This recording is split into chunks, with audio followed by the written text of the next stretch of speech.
Olá, seja muito bem-vindo!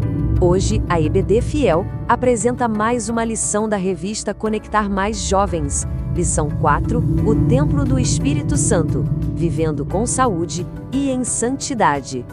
Esse é um resumo que a gente preparou com muito carinho para a nossa classe de jovens da Escola Bíblica Dominical, para a gente poder mergulhar junto no conhecimento da Palavra de Deus. Então, vamos lá?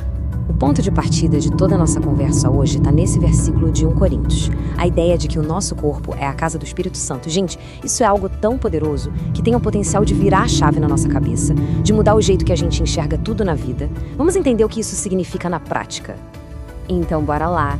O nosso roteiro hoje tá bem direto. A gente vai entender o que é ser a casa de Deus, a importância da santidade, a diferença que é crucial entre corpo e carne, como cuidar desse templo e, por fim, como a nossa vida inteira se torna um culto a Deus. Começando pelo primeiro ponto, a casa de Deus. Sabe, quando o apóstolo Paulo fala que a gente é templo, o que isso quer dizer na real? A resposta é bem mais profunda do que a gente costuma pensar.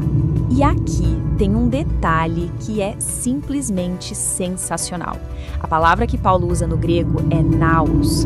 Ele não estava falando do templo inteiro, com os pátios e tudo mais. Não. Ele se referia ao lugar mais sagrado de todos, o Santo dos Santos, o lugar onde a presença de Deus habitava de um jeito único. Puxa de arrepiar pensar nisso. Isso mostra a virada de chave gigantesca da nova aliança, né? Pensa com a gente. Deus não mora mais num prédio de pedra feito por homens. Ele escolheu fazer morada dentro de nós. A presença dele está com a gente o tempo todo. Isso muda completamente as regras do jogo. E se Deus mora na gente, isso já acende uma luzinha, né? Traz uma baita responsabilidade. É sobre isso que a gente vai falar agora, nesse segundo ponto, e ver como essa verdade se conecta com uma vida de santidade e pureza. Deus nos criou com um corpo para a gente interagir com o mundo, certo? Nossos 5 sentidos são como as portas e janelas dessa casa. O que a gente vê, o que a gente ouve, o que a gente toca, tudo isso influencia nossa vida espiritual e o jeito que a gente honra Deus no dia a dia. E aí vem aquela pergunta que bate fundo, né? Se o nosso corpo é a casa de Deus, como é que está a manutenção dessa casa? Que tipo de ambiente a gente está oferecendo para ele? Isso força a gente a pensar nas nossas escolhas diárias. Então, o ponto central é este. O chamado da Bíblia é bem claro, para não deixar o pecado dominar as nossas ações. Pelo contrário, a gente deve oferecer o nosso corpo como um ato de adoração, um sacrifício vivo. Isso envolve tanto a pureza espiritual, fugindo do pecado, quanto a pureza física, evitando práticas que desonram esse templo sagrado. Agora, a gente chega num ponto que às vezes dá um nó na cabeça, mas que é super importante entender direitinho.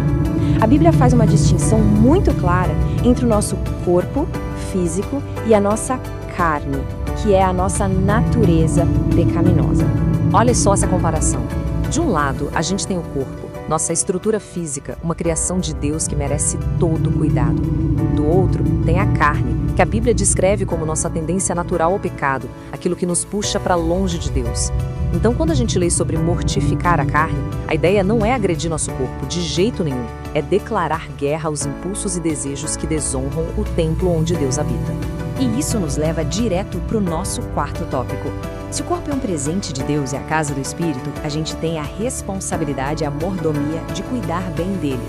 Muita gente acha que cuidar do corpo é só não ter vícios como fumar ou beber. E isso é fundamental, claro. Mas a mordomia vai muito além. Ela está nas pequenas decisões que a gente toma todos os dias, muitas vezes sem nem perceber. Ficar parado o dia todo, comer mal, passar horas e horas na frente das telas e não dormir bem, são hábitos que, aos poucos, vão desgastando o nosso corpo. Eles podem levar a problemas de saúde lá na frente e nos deixam sem energia e disposição para servir a Deus hoje. O autocuidado, na perspectiva cristã, é uma coisa completa, integral. Envolve o físico, com hábitos saudáveis, o emocional, aprendendo a lidar com o estresse e buscando ajuda, e, claro, o espiritual, que é a base de tudo, através da oração, da palavra e da comunhão. Uma área sustenta a outra. E chegamos ao nosso último ponto, que amarra todas essas ideias de um jeito incrível. Se a gente é o templo, a nossa vida inteira se torna um ato de adoração. E essa frase resume a ideia de forma brilhante. O culto não se limita ao que acontece na igreja no domingo. Por termos o Espírito Santo morando em nós, o culto continua na segunda-feira, na escola, no trabalho, em casa. Nossa vida se torna uma adoração que dura 24 horas por dia, 7 dias por semana. Portanto, cuidar do nosso corpo físico e espiritual não é vaidade, é um ato de adoração. É uma forma concreta de dizer: obrigado, Deus, por ter escolhido morar em mim.